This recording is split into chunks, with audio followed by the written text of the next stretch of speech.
நான் உங்கள் ஹாசினி. ஒரு நாட்டின் பெண்களின் நிலையை பார்த்தாலே இந்த நாட்டின் நிலையை சொல்ல முடியும். நேருவின் பெண்களை பற்றிய பிரபலமான மேற்கோள் இது.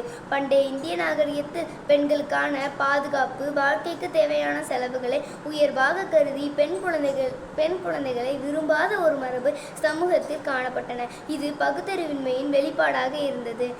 பெண் குழந்தைகளுக்கு கள்ளிப்பால் கொடுத்து கொண்ட செய்திகளும் இருக்கின்றன. பெண் குழந்தைகள் விரும்பிய கல்வி கற்க முடியாது, பாதுகாப்பாக சுதந்திரமாக வெளியில் நடமாட முடியாது, பிடித்த தொழில்துறையை தேர்ந்தெடுக்க முடியாது, சிறு வயதில் திருமணம், சீதன கொடுமைகள், பாலியல் தொந்தரவுகள் என பல அடக்குமுறைகள் பெண்களுக்கு எதிராக நம் சமூகத்தில் காணப்பட்டன.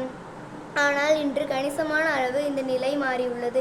போதிய விழிப்புணர்வு பெற்ற மக்கள் வீட்டிற்குள் பெண்களை பூட்டி வைப்பது தவறு என்று உணர்ந்து பள்ளியையும் வேலைவாய்ப்பும் பெறச் செய்து பெண் குழந்தைகளை முன்னேற்ற பாதையில் அழைத்து செல்கின்றனர்.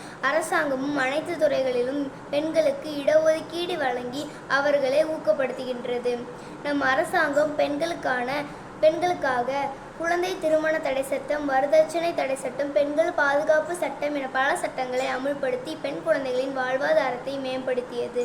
இன்று விவசாயம், தொழில்நுட்பம், அரசியல், சட்டம், விளையாட்டு, விண்வெளி, இராணுவம், கப்பல் துறை, காவல்துறை போன்ற எல்லா துறைகளிலும் பெண்கள் ஆண்களுடன் இணைந்து போட்டியிடுகின்றனர். தற்போது நடைபெற்ற பாரிஸ் ஒலிம்பிக் தொடரில் மனு பாக்கர் 2 வெண்கலப் பதக்கம் வென்று ஒரே ஒலிம்பிக் தொடரில் 2 பதக்கம் வென்ற முதல் பெண்ணாக சாதனை படைத்துள்ளார். பட்டங்கள் ஆள்வதும் சட்டங்கள் செய்வதும் பாரினில் பெண்கள் நடத்த வந்தோம்.